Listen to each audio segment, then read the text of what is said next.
Mike Pence in the NFL. Wasn't that a bunch of bullshit over the weekend? Talk about a stunt.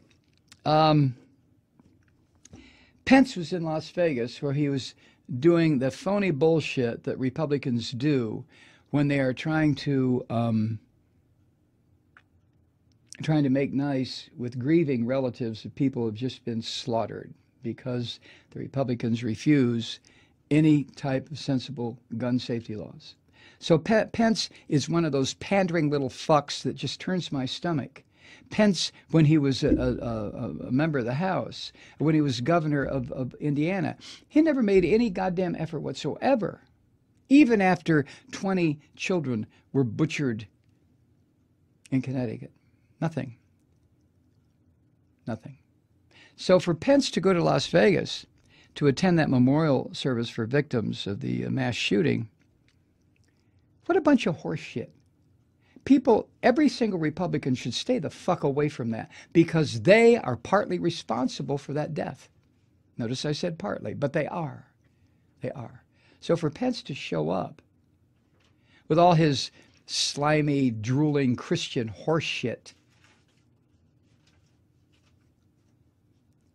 to me, it was disgusting. But anyway, he was in Vegas for that, and he decided to go to Indiana, his home state, where he could watch the Indiana Colts and the San Francisco 49ers play professional football. But then when 20 players from the 49ers knelt during the National Anthem to protest police brutality, Mike Pence, this little fucker, had his nerve out like what he was sent there to do. He didn't go there to see the game. He went there so that everybody would know he was there, so that he could stand up and walk out when the San Francisco players did what they did. And then Pence tweeted after he left.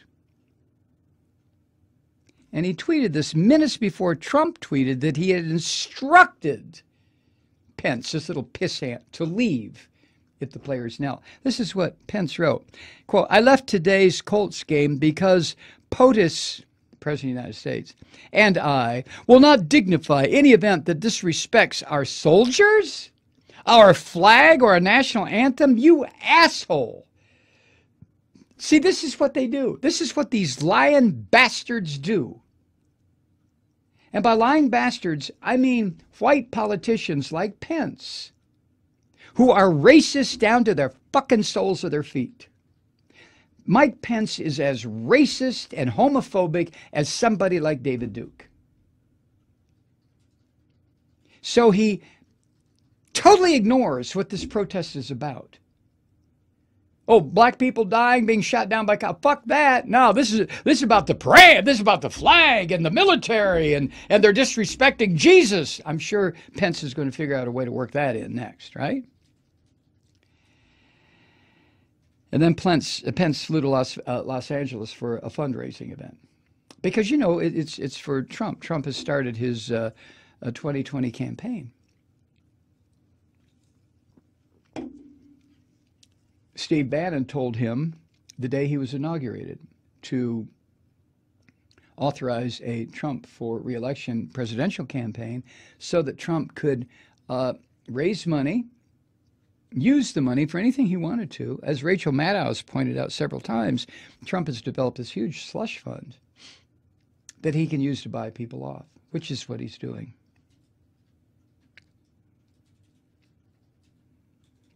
Eric Reed, who plays for the 49ers, called Pence leaving a PR stunt, which is what it was. And, of course, Pence knew, and so did Trump. I mean, both these lying sons of bitches knew that the 49ers, which is where this started a year ago with Kaepernick, they knew that the 49ers were going to do what they've been doing, which is a very righteous thing. But the right-wing white Republicans have completely fucking twisted it around, turned it into something that it is not. You know, this is a thing that just sometimes drives me to the point of distraction. I think about all the wars the United States has fought in modern times, starting, I don't know, starting when? World War I. When black Americans were willing to go through the basic training, get on the troop ship, go to the theater of combat, risk their fucking lives, die by the thousands, just like white people did, in order to preserve democracy, and then come back to the United States and couldn't even get a drink at a fucking water fountain. But they would still sign up. Black folk would still sign up because they have more of a sense of respect for this country. Why, I don't know, than these white hypocritical bastards ever could cough up. So for Pence to turn this like, I'm not going to participate in anything where they disrespect the military. What the fuck are you talking about? Well, I'll tell you what he's talking about. Pence, being an evangelical Christian, understands how easy it is to fuck with people's minds. Especially the people that would vote for Trump. The people who vote for him, Pence. Pence knows. You don't have to be a genius. When you're an evangelical Christian and you want to organize millions of other organized evangelical Christians, there's only a few words you have to say. Queers, the flag, uppity blacks, boom, you got them. You got those white evangelical Christians because they're evangelical Christians, which means they don't know Jesus. They don't have a goddamn clue about what Christ's message was or Jesus' message was. They don't have a clue.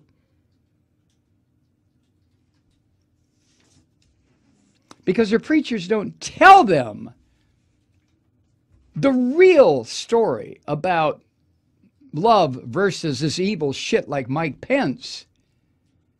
Oh, I know, all these Christian churches, oh, well, we have to show love. Really? Well, then why the fuck don't you do it? And the way you do that is become politically active. You're already politically active for these right-wing demons like Trump and Pence. Become politically active for those people who advocate justice, who advocate the Black Lives Matter. All lives matter. Oh, fuck you. That's not the issue. The issue is black men being gunned down in the street when they reach for the driver's license, which the white cop just told them to reach for. Well, I feared for my life. Where was I?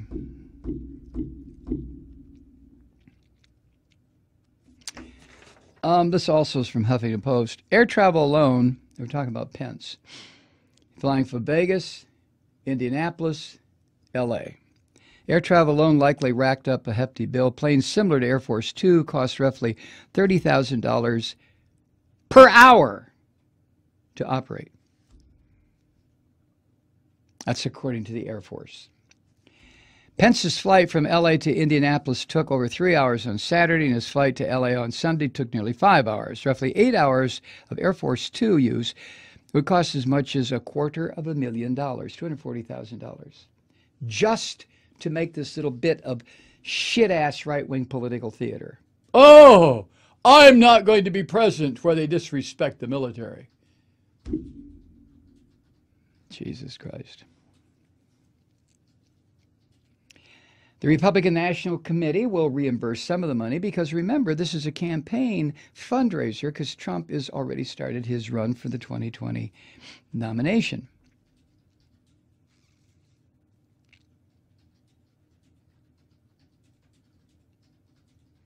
However, even if Pence would have taken Air Force Two, which I guess he has to, the flight from Las Vegas to Los Angeles would have been about $40,000.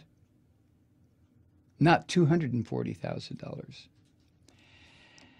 Additional costs incurred during the trip include Pence's motorcade, a bolstered local police presence, hotel rooms in Indianapolis for the Pence family and his security detail. An aide for the vice president defended Pence's visit to Indiana in a statement to CNN on Monday. The aide appeared to imply that the trip actually saved taxpayers' money. Right! It's backwards world.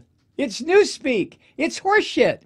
This is what the aide said, Quote, the vice president was not going to miss the Las Vegas Memorial Prayer Walk on Saturday, which he was honored to attend on behalf of President Trump. If the vice president did not go to Indiana for the Colts game, he would have flown back to D.C. for the evening, which means flying directly over Indiana. Instead, he made a shorter trip to Indiana for a game that was on his schedule for several weeks. How many lies can you find in that statement? I found about 3. The last is the one that really stands out. He made a shorter trip to Indiana for a game that was on his schedule for several weeks. Bullshit. That was a spur-of-the-moment decision. I'm sure Bannon got on the phone to Trump and said, hey, you really want to fuck people over? Do this.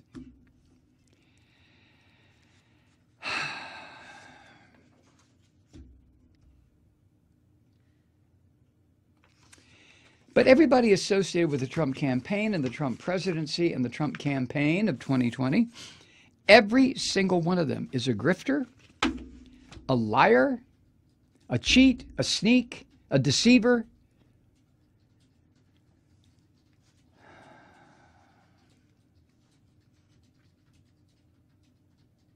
Jesus.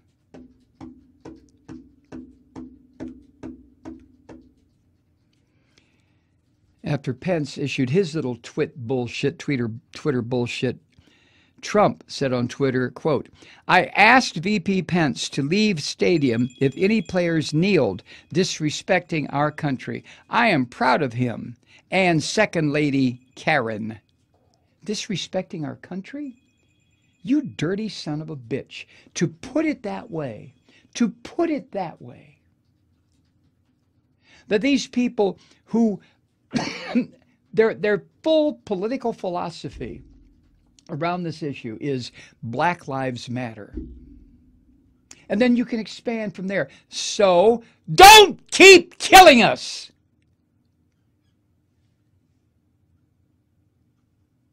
And to say that that is disrespecting our country, that's what takes me right up the edge of absolute fury. Doesn't it you? And I wind up screaming on my little podcast. Jesus Christ. But it's very popular to Trump's political base, all this phony-ass patriotism that is just that, phony bullshit. Every bit of it is phony. They're supporting fascism. That's what patriotism has become in this country. That's another word. I said this years ago, that these right-wing devils have so disrupted and destroyed language that the word patriotism, a bit jingoistic even back in the day, but it had a meaning that was supposed to indicate that you were loyal to the United States of America, but not to the exclusion of everybody else. I think. That's how I looked at it. That's how I was taught. Patriotism meant, yeah, respect your country, be a supporter of the United States. That's before I became politically aware and realized what we were doing. But don't disrespect other countries. Now it's completely been chopped free from that idea. Patriotism now is jingoistic fascism. That's all it is. That's all it is.